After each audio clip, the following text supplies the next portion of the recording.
Stockslagers is our name.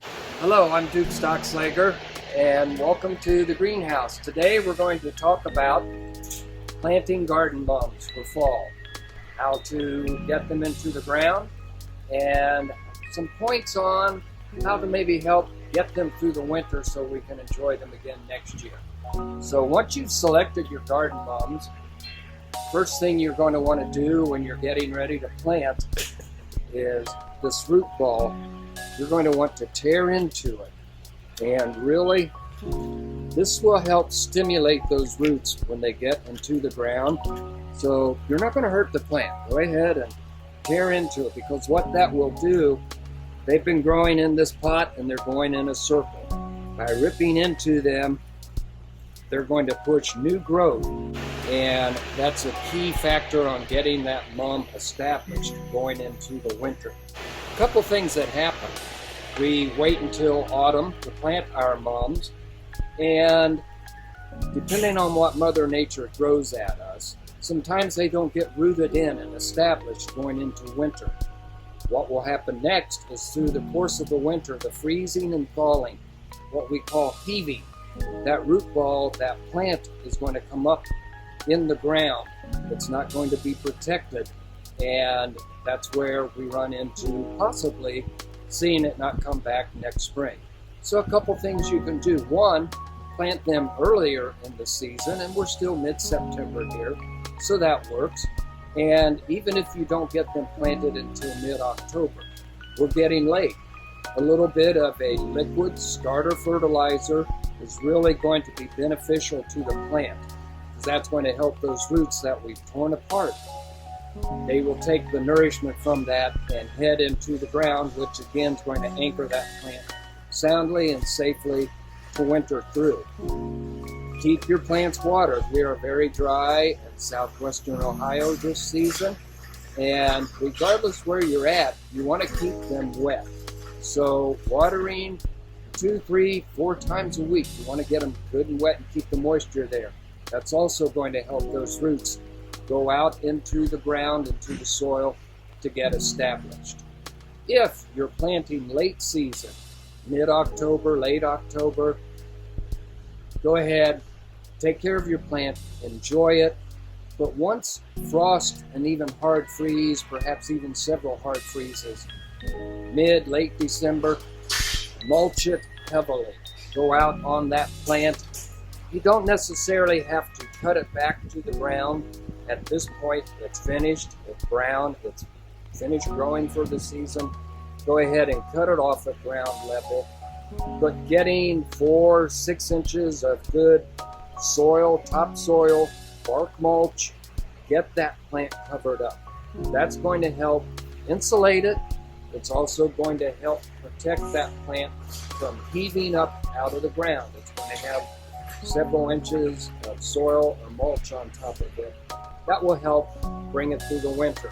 Now, come about mid-late March next spring, get out and all but about an inch or 2 of that soil, remove it. This plant will start coming up as the soil temperature is warm, and then as the plant grows, you will pinch it. Pinch it no later than the 4th of July for fall color. But pinching the plant, taking your shears around it, we don't want it blooming early. We want it for our fall color, and we want to get a larger plant. By pinching the terminal, the top growth, that will help branch, and this plant will be much larger, fuller, and more flowers. So I think we should go out to the flower bed and plant our mum. Well, here we are. We found our location where we wanted to plant some mums. We're going to take this beautiful mum, and people quite often will ask, well, at this stage, and you can say these buds, they're just what we call cracking. So you've got a good 6 weeks on this, depending on weather, and what will take the flowers out of color sooner is if we get a lot of rain. But with weather like this, the dryness, this plant's going to at least 6, 8 weeks maybe from flowering to finish. But when we were in the greenhouse selecting our mum, if you remember, we tore for the bottom of our roots. And this plant is ready now.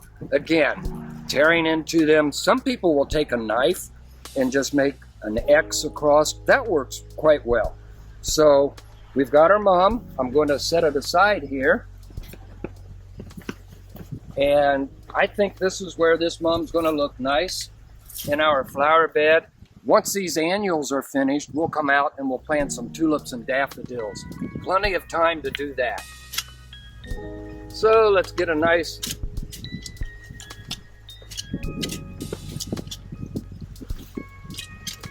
there's our hole. Taking the mum, and we're going to plant this right about the same soil height.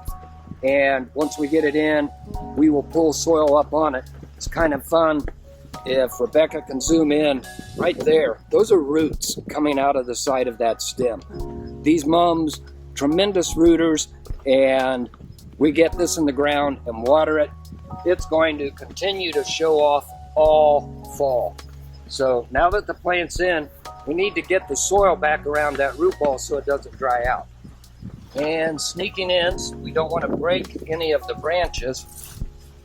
And you really can't see, but I'm just underneath, pulling the soil up onto the stems somewhat. It's really important that that root ball is covered up all the way around. Now what we will do, we will water this in, but then I'll come back again in a day or two before I water it the second time, and I'll just go back in and pull that soil, because once we water, that soil is going to sink down in, and I want to be certain to get it back over that root ball. This is important, keeping that root ball covered, getting the roots out into the moist soil, and this is going to work for us to get this beautiful plant to come back again next spring. So there you go. I hope you've enjoyed a few pointers on planting mums. Maybe we can get together again and talk about planting flower bulbs. Have a wonderful day.